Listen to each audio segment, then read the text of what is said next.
澳門統計暨普查局最新資料顯示，2025年3月至5月，澳門總體失業率1.9%，同埋本地居民失業率2.5%，同上一期數字基本相同。2025年1月至3月同埋2月至4月，本地居民失業率均為2.5%。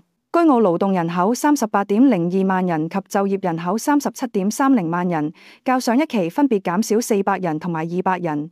當中本地就業居民28.22萬人，增加300人。按行業統計，建築業嘅本地居民就業增加，金融業就有所減少。失業居民7200人，失業前從事零售、建築同博彩業嘅佔多。另一方面，揾第一份工作嘅新增勞動力佔失業居民比重下降1.8個百分點至8.4%。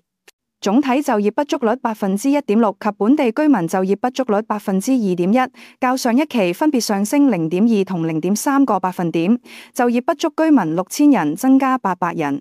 當中以從事建築業同不動產同工商服務業嘅佔多。同舊年同期比較，總體勞動力參與率66.6%，同本地居民勞動力參與率61.3%，分別下跌0.8同埋0.7個百分點。根據出入境資料初步估計，參考期內喺澳門工作而唔喺澳門居住嘅澳門居民同埋外地僱員，平均約有10.64萬人。如包括呢一批人士後，總勞動力約為48.65萬人，較上一期減少300人。